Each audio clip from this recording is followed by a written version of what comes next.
अनपढ़ माँ बाप ने घमंडी बेटे को सबक सिखाया। जून महीने की चिलचिलाती लू वाली दोपहरी में रघुवीर जी को बाहर जाने की हिम्मत नहीं हो रही थी। वे अपनी पत्नी दयामंती जी से बोले, बेटा और बहू कहाँ है? दयामंती जी बोली, अभी कहाँ जाएंगे, इतनी तेज धूप में आराम कर रहा होगा। वे भी खाट पर लेटते हुए बोले, मैं भी थोड़ा आराम कर लेता हूँ, अभी बहुत तेज लू चल रही है। इस पर दमयंती जी बोली, और क्या, इसमें बाहर निकलने से बीमार पड़ सकते हैं। अपना हाथ पैर काम कर रहा है तब तो हमारा ये हाल है, कहीं बीमार पड़ जाएंगे तो कोई देखने वाला भी नहीं होगा। हमें अपने शरीर की हिफाजत खुद करनी होगी। बूढ़े माता पिता को 2 वक्त की रोटी के साथ उन्हें प्यार और सम्मान की बहुत जरूरत होती है।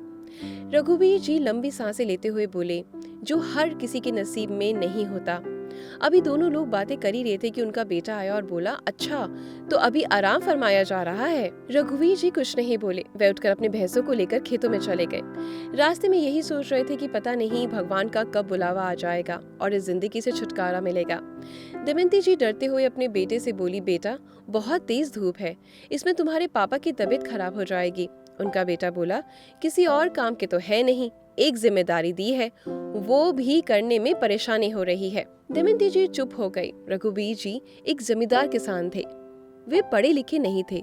उनका एक लड़का था जिसका नाम श्याम सुंदर है। रघुवीर जी की पत्नी दमयंती जी को थोड़ा किताबों का ज्ञान था, वही अपनी सूझबूझ से अपनी गृहस्थी को चलाती थी। रघुवीर जी खेतों में कड़ी मेहनत करते थे। वो कुछ नहीं जानते थे कि मेरे घर में क्या है और क्या नहीं। ये सारी जिम्मेदारी दमयंती जी के कंधों पर थी।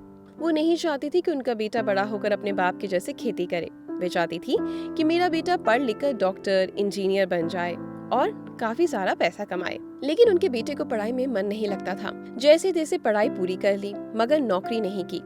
दमयंती जी खेतों से जो भी फसल आती थी उसी को बेचकर एक छोटी सी कपड़े की दुकान खोलकर अपने बेटे को दी थी। उनके बेटे ने उस दुकान को अपने मेहनत के बल पर बहुत बड़ा कर लिया। दमयंती जी अपने बेटे श्याम सुंदर की शादी करवा दी।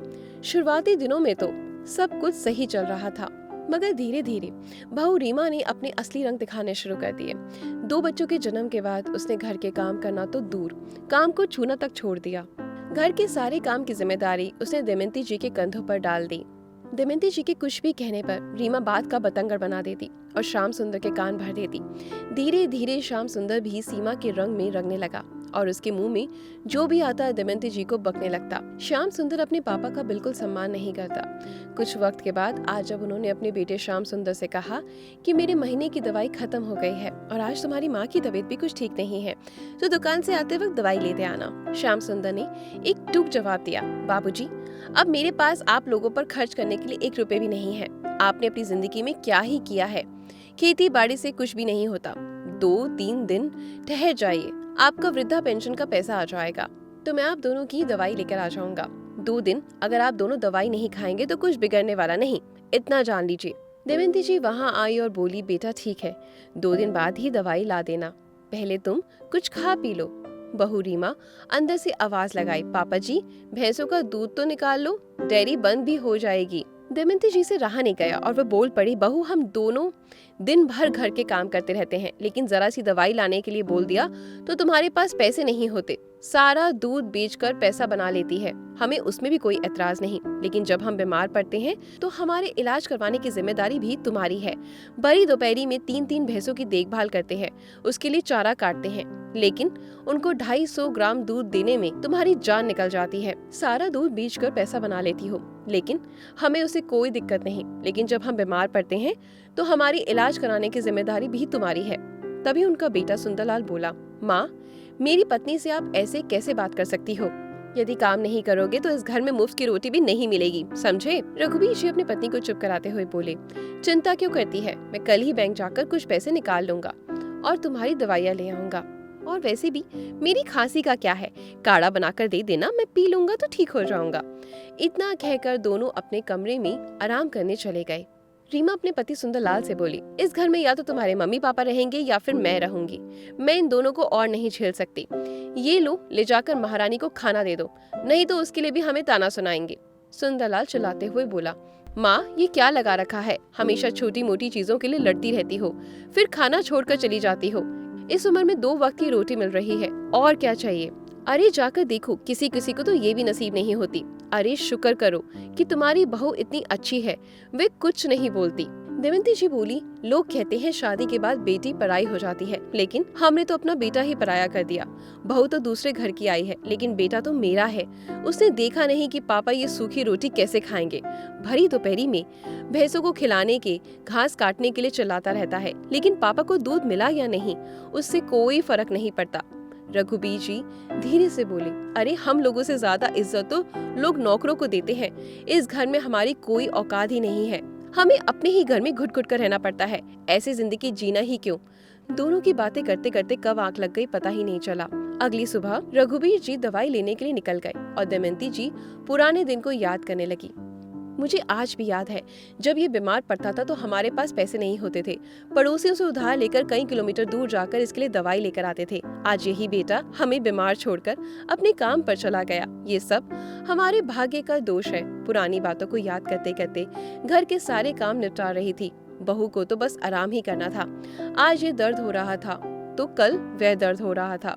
रोज रोज एक बहाना लेकर बैठ जाती है। बेटे को अपनी माँ का कष्ट दिखाई नहीं देता।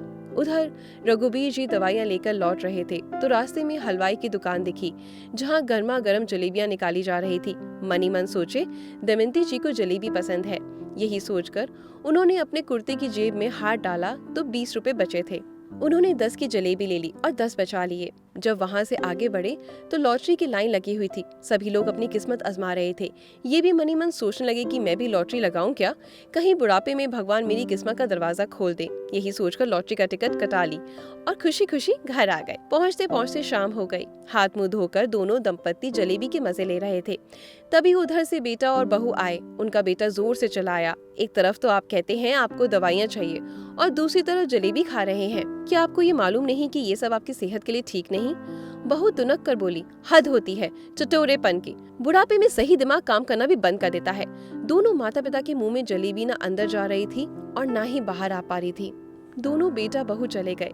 दमयंती जी रोने लगी, आप क्यों जलेबी लेकर आए? जानते हैं ना इस घर में अपनी मर्जी से हम सांस भी नहीं ले सकते। धीरे धीरे बेटा और बहू अपने माता पिता को और प्रताड़ित करने लगे। रात को रघुबीर जी को बहुत तेज खांसी हो रही थी तो दमयंती जी किचन में पानी लेने गई तो फुसफुसाने की आवाज आ रही थी। दमयंती जी दबे पांव उनकी बातें सुनने लगी। बहू बोल रही थी, इन दोनों बुढ़ा बुढ़िया को घुमाने के बहाना करके वृद्धाश्रम में ले जाकर छोड़ दो। अब मैं इन दोनों को अपने घर में बिल्कुल बर्दाश्त नहीं कर सकती। इनका बेटा श्यामचंद सुंदर भी बोला, हाँ सही कह रही हो, मैं भी इन लोगों से पक चुका हूँ। जैसा तुम चाहती हो वैसा ही होगा। दमयंती जी को अपने कानों पर विश्वास नहीं हो रहा था। फिर पानी लेकर अपने पति के पास गई और सारी बातें बताई। रघुबीर जी बोले, दमयंती जी घोर कलयुग चल रहा है, यहाँ कोई किसी का नहीं। अब देखो हमारे नसीब में क्या लिखा है, जो भगवान चाहेंगे वही होगा।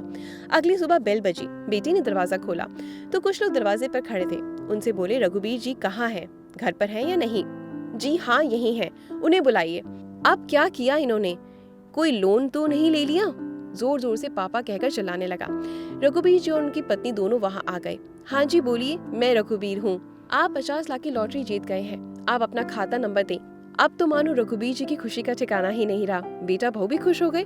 बेटा तुरंत बोला, पापा मेरा खाता नंबर दे दो, पैसा आपके खाते में आए या मेरे खाते में, बात तो एक ही है। तभी दमयंती जी बोली, नहीं बेटा बात एक कैसे है। रघुबीर जी ने दमयंती जी से बोला, मेरा खाता कहाँ है, उस दिन आपको ही रखने के लिए दिया था। ठीक है देखती हूँ। अपना खाता नंबर दे दिया और उनके अकाउंट में 50 लाख रुपए आ गए। बेटा बहू अब उनके आगे पीछे घूमने लगे। पापा जी मम्मी जी चाय पी लो, चाय के साथ गर्मा गर्म पकौड़े भी खा लो। रघुबीर जी अपने बेटे और बहू को बुलाया और बोले, हम ज्यादा समय ना लेते हुए तुम्हें सारी बातें बता देना चाहते हैं। हम दोनों ने मिलकर ये फैसला लिया है कि अब हम इस घर में नहीं रहेंगे। गाँव के पास में ही एक शहर है, वहाँ एक मकान देख कर आया हूँ। किराए के मकान में रहूंगा और एक फुल टाइम बाई रखूंगा जो हमारी देखभाल करेगी, खाना पीना बनाएगी और हमारे साथ रहेगी। मैं जीवन शांति और सुकून से जीना चाहता हूँ। हम दोनों का कब से इच्छा थी चारों धाम की यात्रा करने की। अब हम घूमने जाएंगे। इस उम्र में भगवान ने हमारी किस्मत का दरवाजा खोला है तो हमें अपनी जिंदगी में कुछ अच्छे कर्म करने होंगे जिससे हमारे पाप नष्ट हो जाएं। ये पैसे मैं तुम लोगों को देकर उन पैसों का अपमान नहीं करना चाहता, इसलिए ये सब करने की कोई जरूरत नहीं। बेटा बहू के पैर तले जमीन खिसक गई। गुस्सा आते हुए बहू बोली, देखा अपने अनपढ़ माँ बाप का कारनामा, पैसा पैसा आते ही अपने रंग बदल लिए। अपनी पत्नी का हाथ पकड़कर वो कमरे में चले गए। दोस्तों, आपका क्या कहना है? इन माँ बाप ने सही किया या गलत? कमेंट करके ज़रूर बताएं। और अगर आप ऐसी ही सुंदर कहानियाँ सुनना चाहते हैं तो मेरे चैनल को सब्सक्राइब करें और अपनी ईशा का कल इंतज़ार करें। मिलते हैं कल सेम समय पर। धन्यवाद।